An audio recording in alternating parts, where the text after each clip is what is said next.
It's time for our sports here on Robin Hood Radio. We'll start off with Major League Baseball. Yankees over the Blue Jays 5-3. Gleyber Torres had a 3-run home run in that game to put the Yankees once again in their victory column. Half the Yankee runs this year, half of them, have been scored via the home run. Nationals beat the Mets by a score of 8-3. The Tampa Bay Rays beat the Angels 4-2. The Red Sox fell to the Braves 5-3. So what does that do? Well, that still gives the Yankees and the Mets, I think, still the best record in baseball. Each one of them. I know the Yankees have the best record in baseball. The Yankees are now 22-8.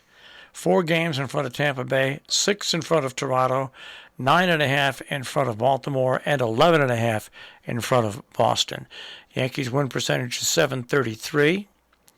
And the next best win percentage in baseball belongs to the Dodgers. They're next best, and then it's the Mets. And then it's the Mets. So that's where that stands. But the Yankees, 22-8, 30 games into the season. 120-game season. Pardon, 160-game season. So they're not even 25% of the way there, but they're close to that. 10 more games and you'll have a quarter of the season in the books. So anyway, so that's where that stands in baseball. All right. Taking a look at scores, we'll go to the NBA. The playoffs continued there. Milwaukee over Boston 110-107. Milwaukee leads that series 3-2. Last night, the Memphis Grizzlies defeated Golden State 134-95. Golden State leads that series 3-2. Coming up today, Miami takes on the 76ers and Phoenix takes on Dallas. Taking a look at the National Hockey League, the Rangers bounce back and beat the Pittsburgh Penguins 5-3. The Penguins lead that series 3-2. The Panthers over the Capitals 5-3. Florida leads that series 3-2. Calgary defeated Dallas 3-1. Calgary leads that series 3-2 as well. All right. Trying to think if there's anything else. No, that's about it, really. There's not that much to talk about. We covered basketball and baseball. Anyway, the Nets in basketball news are non-committal on Kyrie Irving's future. Their quote from the front office: "We need people that want to be here. We need people that want to be here." That says a lot about what they think. All right. Of course, in baseball, Aaron Judge's contract talks aren't being discussed. But you know what? He bet on himself. Didn't rush into a contract, and right now he leads the majors in home runs.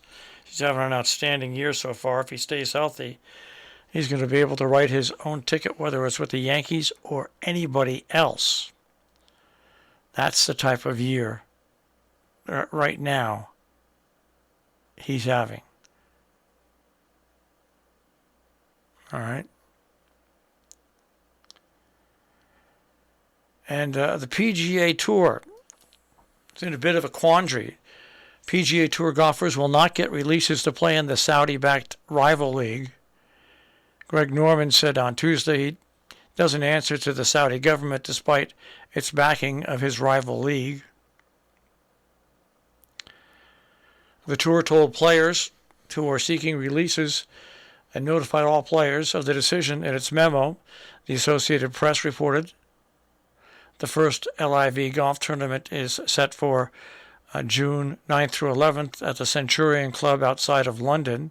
Quote, we have notified those who have applied. The request has been declined in accordance with the PGA Tour tournament regulations. As such, tour members are not authorized to participate in the Saudi Golf League's London event under our regulations, end quote. As a membership organization, we believe the decision is in the best interest of the PGA Tour and its players. Meanwhile, Greg Norman is the CEO of LIV Golf Investments, funded primarily by Saudi Arabia's Public Investment Fund. The league's first tournament will have a 48-man field competing for a $20 million purse over 52 holes. The winner gets $4 million, and the last place person gets $120,000. 5 of their tournaments are scheduled for the U.S., a direct challenge to the PGA Tour because its regulations don't allow for any release for tournaments held in North America. So, we'll see. Here's what Norman should have just kept his mouth shut. Norman defended the Saudi-backed league in an interview with Sky Sports, quote, they're not my bosses. We're independent. I do not answer to Saudi Arabia. I do not answer to MBS, Mohammed bin Salman Al Saud. I answer to my board of directors, and MBS is not on that. It's as simple as that, so the narrative is unique. He said he does understand people's concerns about the source of the money funding his tour, considering the history of human rights abuses in Saudi Arabia. But he argued the country was attempting to make cultural changes from within. Quote, it's reprehensible what happened with the journalist. Own up to it, talk about it, he said, but you go back to Saudi Arabia, they're making cultural changes from within to change that. They don't want to have the stigma sitting over there. Greg Norman's take. Shut up, Greg. You should have just gone and left it with your first statement. Yes, they help fund you, but you're the CEO of your own league and you don't take directions from them. We'll see. All right, that is a check on sports this morning on Robin Hood Radio.